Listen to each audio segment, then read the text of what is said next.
Quand tu es hypersensible, tu as souvent du mal à gérer ton stress et ça peut te pourrir la vie. Dans cette vidéo, je vais dans un premier temps t'expliquer ce qu'est le stress parce que c'est devenu un terme vraiment fourre-tout et c'est quand même important de connaître les mécanismes physiologiques qui se cachent derrière ce mot. Dans un deuxième temps, je vais t'expliquer pourquoi tu es plus sujet au stress quand tu es hypersensible. Pour finir, je vais te donner quand même 3 techniques de gestion du stress que tu peux utiliser facilement quand tu es au travail ou dans un lieu public. Je suis Catherine et j'accompagne les femmes hypersensibles épuisées à retrouver la lumière de leur vie. Alors, donc là, je te partage une définition du stress. Donc, le stress, finalement, c'est une réaction de l'organisme face à un stimulus externe ou interne. Donc, il y a forcément un élément déclencheur. Et le stress, c'est quelque chose qui est nécessaire et ne peut pas être supprimé puisque finalement, le stress, c'est ta faculté d'adaptation à ce qui se passe dans ton environnement. Alors, il y a 4 types de stress possibles. Il y a le stress aigu qui est voilà, un événement soudain. Le stress mécanique qui est plutôt physique, qui peut être dû par exemple à une blessure physique, un mal de dos ou enfin quelque chose voilà, qui agit en tout cas sur ton physique. Il y a également le stress homéostatique. Alors ça, c'est très physiologique, c'est à l'intérieur de toi. Si par exemple tu as des organes qui fonctionnent pas bien, que ce soit, je sais pas moi, le cœur, les poumons, les intestins, etc., eh bien ça va te provoquer un stress à l'intérieur de toi. Et puis donc il y a le fameux stress chronique, celui dont on parle plus couramment. C'est ce stress chronique qui finalement devient permanent. Donc voilà, tu as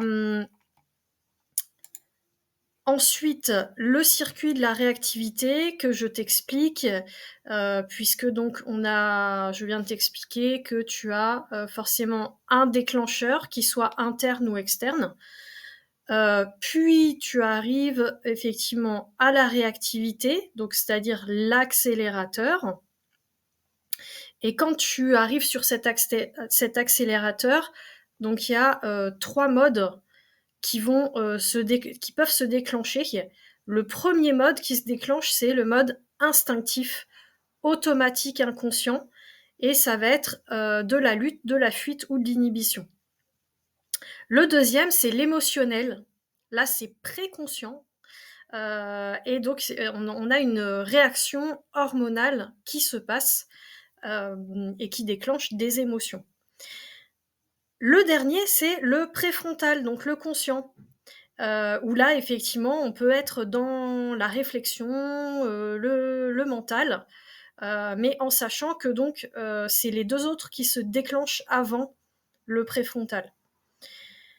Alors, pour les ressources dont tu as besoin pour ton circuit de la réactivité, je l'ai mis dans le petit carré noir là qui est en haut, eh bien tu as besoin de ton système nerveux. Le système nerveux, en fait, c'est le moteur, c'est lui qui va accélérer ou freiner. Ensuite, tu as des messagers qui sont les neurotransmetteurs. Et ensuite, bien, tu as le centre de contrôle hormonal qui est tes glandes surrénales. Alors ensuite, pourquoi les personnes hypersensibles sont plus sujets au stress? Alors, je vais déjà te rappeler ce qu'est finalement l'hypersensibilité. C'est un mode de fonctionnement cérébral qui est atypique, qui est pas comme les autres, on va dire. Il y a certaines zones du cerveau qui fonctionnent plus vite, plus intensément, comme la zone des émotions, la zone des sens, la zone, par exemple, de l'empathie. Voilà, il y en a plusieurs autres, mais donc ça fait en fait que tu vas avoir une perception sensorielle notamment qui est vraiment accrue Et ton système nerveux, il va scanner vraiment tout ce qui est dans ton environnement. Et donc, tu vas avoir un système nerveux qui est vraiment très sollicité, hyper réactif. Donc forcément, tu vas consommer plus de ressources. Et donc ça, c'est important de le savoir. La deuxième des choses, c'est qu'il y a une réponse émotionnelle qui est plus intense, on vient de le dire, donc au stimulus. Et donc là, pareil, tu vas consommer des ressources émotionnelles importantes. Et puis, la dernière des choses, c'est que tu vas avoir sans doute plus de difficultés à activer ton circuit de la récupération. Donc le circuit de la récupération, il est au niveau de ton système nerveux, puisque, ok, il y a l'accélérateur, ça c'est le système nerveux sympathique, mais il y a aussi le frein, le parasympathique. Et là, ton but, c'est d'apprendre à manier les deux. Et de savoir activer en tout cas ton circuit de la récupération quand tu en as besoin. Voilà, donc là on se retrouve tout de suite pour les 3 techniques que je t'ai promis sur la gestion du stress quand tu es en public. Donc là je te partage les 3 techniques que tu peux utiliser quand tu es dans un lieu public, au travail ou je sais pas moi, dans un restaurant, un endroit où tu n'es pas seul. Donc la première des choses, c'est la respiration d'urgence. Ce qu'il faut savoir, c'est que si tu es en stress, ça veut dire que ton système nerveux sympathique, donc celui de l'action, est trop activé. Donc il va falloir activer le système nerveux parasympathique, celui de la détente. Et donc ce système nerveux, il est calé sur la respiration. Quand tu inspires, tu actives le système nerveux sympathique et quand tu expires, tu vas activer le système nerveux parasympathique. Donc, je t'explique, cette respiration, c'est une respiration d'urgence. Tu vas inspirer pendant 3 secondes, puis bloquer 3 secondes et expirer environ 6 secondes ou plus si besoin. Donc,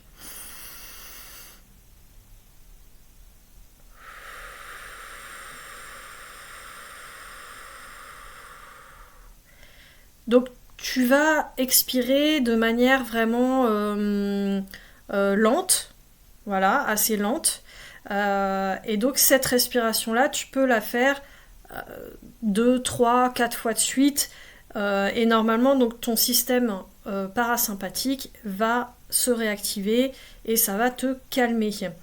Ce qu'il y a de bien avec cette technique, c'est que la respiration peut se faire discrètement. Donc même si tu es avec des personnes autour, tu es en réunion, tu es au restaurant avec des gens, etc.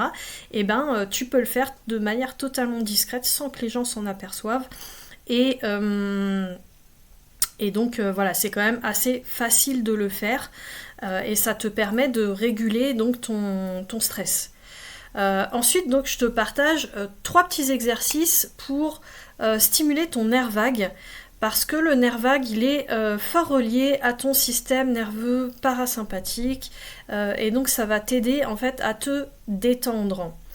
Le premier tout petit exercice, c'est tout simplement de mettre ses doigts comme ça au niveau des petites ailettes du nez, et puis de masser un petit peu comme ça.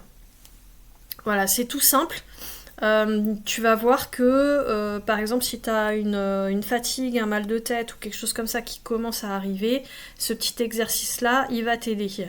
Le deuxième exercice, ça va être ici au niveau des oreilles. Tu vas mettre tes doigts là, pas dans le conduit, mais là, à l'intérieur de l'oreille, comme ça, et tu vas masser un petit peu. À un moment donné, tu vas sentir que tu vas bâiller et ce bâillement fait que tu vas stimuler ton nerf vague. Ça prouve que ça a fonctionné. Ensuite, le troisième petit exercice qui est tout simple, c'est le soupir. Donc quand on soupire, en fait, souvent, c'est qu'on se détend. Alors oui, il y a un soupir qui est plutôt, je vais dire, j'en ai marre. Là, c'est plutôt un soupir comme ça. Voilà, ça peut se faire relativement discrètement également. Il n'est pas obligé d'être bruyant.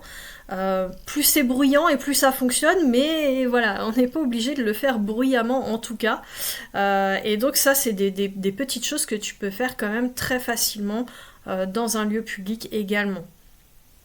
La troisième des choses à laquelle on pense moins, c'est tout simple, c'est faire une pause. T'es au travail, t'es submergé par le stress, fais une pause. Tu es dans un lieu public, tu es dans un restaurant et tu es submergé par les stimuli environnement, par le bruit, par le fait qu'il y a du monde. Ça, quand tu es hypersensible, ça peut être difficile pour toi. Eh bien, cette mise en retrait, tu pars aux toilettes, par exemple, 5 minutes. Personne ne va te reprocher d'aller aux toilettes ou trouver ça bizarre que tu ailles aux toilettes.